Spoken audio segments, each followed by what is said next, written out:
Hey, what's going on YouTube? I am your host, the connoisseur of nothing, expert of nothing, opinionated on most. And today, I got an update on my M70 um, from my last episode, and this record is clear.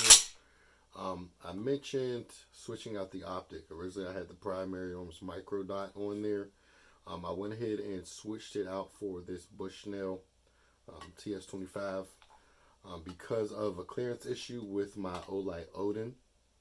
As you can see, switching this out with this dial more on a canted angle does allow the clearance I need to go ahead and use this light. So I switched that out, and I took it to the range today to try to zero the optic. I got off work early today, and I figured I would go over to the range. Figured it wouldn't be as busy being a Wednesday in the middle of the day. Boy, was I wrong. It was absolutely packed. I go to a state-run shooting range out here, and the one I go to is the most popular range around. So I try to get there when it's not so busy because it's pandemonium otherwise. Today I was unfortunate. It was packed. Normally, when I'm zeroing a rifle, which I'm not the best at doing, I usually start at 25 yards, and then I'll work my way up to the 100. The two short ranges were completely full. Only thing that was left was the 100-yard range, and that was abysmal. So I didn't even show what my targets looked like because they looked horrible. So I still need to go back out there to go ahead and get this zeroed. What I was saying, this was way off. I got it pretty close, but I ended up running out of ammo. I didn't bring too much ammo with me today. So yeah, went ahead and put that on there. The TS25. Also switched out the flat dark earth BCM 4N 4 grip and slapped that on here. I have this sling on here. This is just a cheap sling I had this sitting on a on my SKS, and I figured I'd put it on here. I'm actually going to take this off. I already have another sling coming in that I'm going to attach. It's gonna be a bit better. I have my switch for my Odin right here to go ahead and activate the light. With this being here and the foregrip being here, it's just a lot taking up a little bit of real estate. I have a Vickers Tactical sling coming in, and I have a piece that I'm going to put on and attach it to the sling mount up here. So that's going to free up some room, and it seems to be a better quality sling. This sling does not always instill confidence. I have had it drop out of one of my finals before. It hasn't with this one. If you were watching my video that I released earlier today, you may have noticed I had a hiccup, and that wasn't really on the firearm. That was more so on me. With AKs, you want to pull them back and then let them slam home, because it's not always the most smooth action, particularly with this AK, which is different from this one. With this one, if I'm ratting it, it catches in a certain spot, and right here, it's just sitting here. So hit a little bump, and it'll continue going on. But whenever you have rounds in a magazine, in here, it's going to load one, that hiccup is going to cause a malfunction. So that malfunction I had earlier was because I was letting it ride home ever so slightly, still caused the misfeed.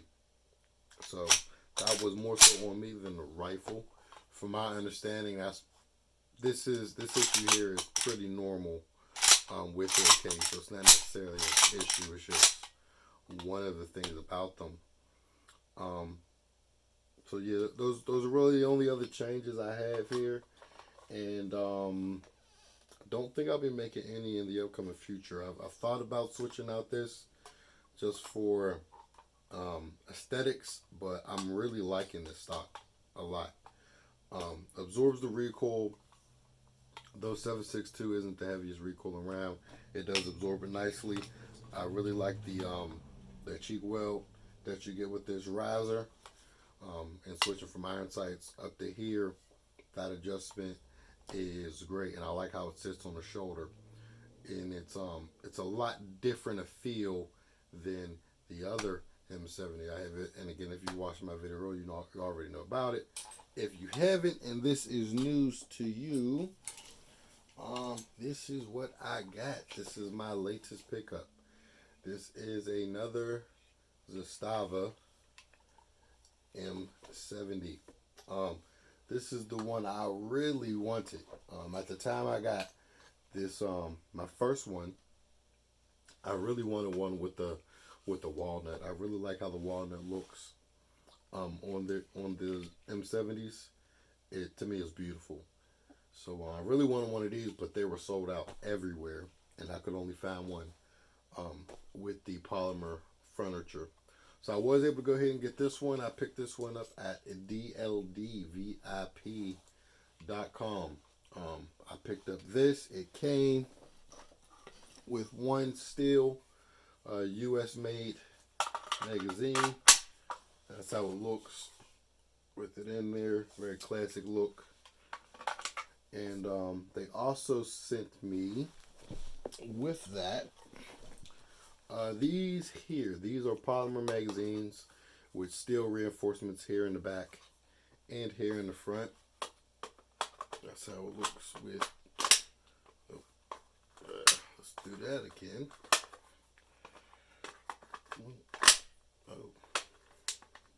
All types of messing up today. Boom. I don't know what that was about. That's not on the magazine, that's on me. That's how it looks with this one. And these magazines feel like good quality. A little bit heavier than the Magpul magazine that came with the first M70. And again, that's going to be because of the steel reinforcements right here. And the front has a steel follower, steel base plate. But they seem like they're good quality. Who knows? Maybe I'll do a torture test and beat one of them to hell, like most other channels do whenever they're reviewing something. Do a torture test. Maybe run it over with my Durango. Who knows? But yeah, this is what I got. And with this and the 12 magazines, I don't know if I said it already, but it was $1,350. And differences between this and the polymer one. For one, the action in this one is so much smoother. Even when wrapping it, it's still smooth. You can't really get it caught up and stuck anywhere. It's just gonna go back to town. I still do have the stock trigger. After shooting that one, I forgot how heavy this trigger is in comparison, but it's still a decent trigger. I may keep it stock. Maybe I'll switch it out. Who knows? I haven't decided.